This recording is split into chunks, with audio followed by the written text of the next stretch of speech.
Beverly Lewis. Keep your weapon at your side, your arm. I love it whenever someone has moved towards the Lord because of a story. Actions must be strong. Pierce the darkness with the light as you go along. Living with one foot in heaven, breaking the enemy's power. In the strength of Jesus we can stand in the darkest hour. Living with one foot in heaven, ready when he calls our name. For believers to live is Christ, to die is only gain. Welcome to Heritage of Truth. Today our guest is the wonderful Beverly Lewis. She is a New York Times best-selling author. She has written how many books now? You know, somebody asked me that the other day, and I didn't know for sure, but it's approaching 90 or so, but with all the children's books and everything. Yes, because she writes for children.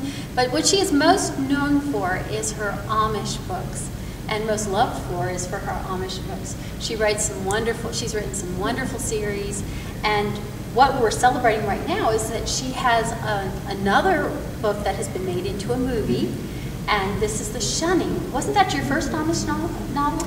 My first Amish setting was actually for teen girls, Summerhill Secrets, which is actually set very close to where I grew up in Lancaster County. But The Shunning was based loosely on my grandmother's, my maternal grandmother's excommunication and eventual shunning from a horse and buggy Mennonite church. And it's a long story, but a lot of the seeds of that story definitely are pointed back to her life. Ada Buckwalter, she was quite a woman of courage and faith, and eventually became a minister's wife and had 9 children, and all of them, one passed away at age 1, but all of them have been in full-time ministry of some sort. Ministers, evangelists, missionaries, pastors' wives. Wow, what a legacy. It really is. It really is. So. And this website is all about passing on the heritage of our Christian faith. And, oh, that's wonderful. And you do that when you write your novels.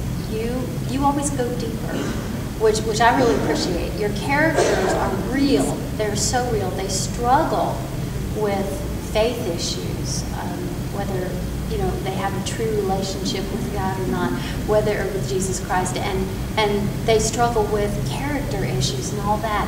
And I was just wondering, why do you do that, and how do you come up with all of these? Well, I've been writing faith-based stories since I was a little girl, actually, growing up in a small church where my father was a pastor, and taking sermon notes even as a young girl in primary school and all. It was so interwoven into the fiber of my own life that for me to write a story that had nothing to do with Jesus or nothing to do with a scriptural basis or theme-based aspects of, doing good works, and also the grace, embracing the grace of Christ and interweaving that. And it was a great juxtaposition for the Amish, because many of them are silent believers, but they're also, doing good deeds and following the Sermon on the Mount, and very much taking scriptural literally in that way. So it was a good, I think, good thing for me to do, because I grew up around Amish so much that I understood more about their, some people call it more of a works-based life, and for some it is, but like I said, there are many Amish who are believers, and they are living out, what Christ has called us to be. An example, of course, is the October 2006 Amish schoolhouse shooting, where the bishop said, we're going to offer a forgiveness to the shooter's family. And did you know that more Amish people came to his burial service than English? Yes. I mean, it's just remarkable how the whole community rallied around the widow and her children, and definitely a way to show the grace and goodness of God. Yes. Not just say it, but to show it. It's been remarkable.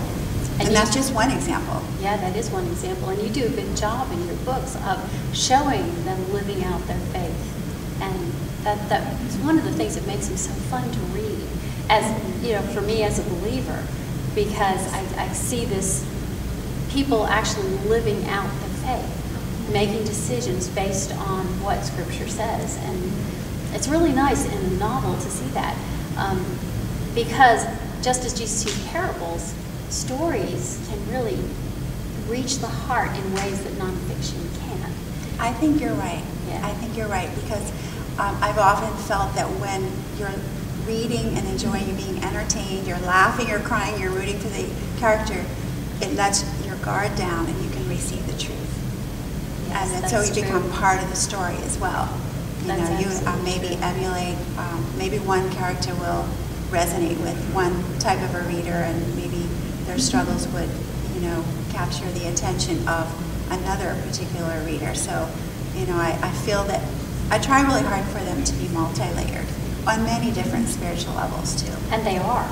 They definitely are. You Well, are thank the master Lord. of that. Thank the Lord. Thank the Lord. Master I of really that. pray over those. You have the Shunning DVD is coming out in September, you said? September the 13th. September the 13th, Yes. and it has been viewed already on the Hallmark Channel? It was aired in April of this year. The Hallmark Channel has an exclusive for it, and is actually called Beverly Lewis's The Shunning, not to be confused with anything else that might be called The Shunning, or actually Stephen King wrote a book called The Shining, and people say, oh, The Shining. No, it's not that. But it's actually about an Amish woman based loosely on my grandmother's excommunication, and the shunning practices actually continue to this day. A lot of people are very surprised at the harshness, and from church district to church district, and among the Amish community, the shunning practices can vary greatly. Katie Laps, the gal in the story, hers was quite harsh. And if you read the book or if you see the movie, you'll understand why. Because she did have sort of a rebellious streak in her. So I think viewers will, especially those who've read my books, will really enjoy the story on the DVD. And those who haven't, maybe they will be just get a little taste of what my passion is for writing as well. Yeah. Well, I know a couple years ago, was it, that the Redemption of Sarah Kane was Yes. turned into a movie that they called Saving Sarah Kane, Saving I believe. Sarah Kane, that's yes, right. and I really enjoyed that, but I thought the book was better. I Well, like your writing. Wow. Thank you. But what books have you got coming out now? The last book in the Rose trilogy will be out September 6th, and I'll be leaving on tour the day before that, actually going to northern Colorado and Wyoming and several other locations for people who are interested in coming out to the book tour. It'll be on my Facebook page and also on my website, beverlylewis.com. But the Rose trilogy, the third book in that series will be titled The Mercy. And it's just went to the printers, so that's a good feeling. Just got that put to bed, and that feels real good. And my readers are going to be, I promise my readers that they will see all the loose ends tied up nice and neat, and they will have a very satisfying read, I believe. So I'm excited about The Mercy.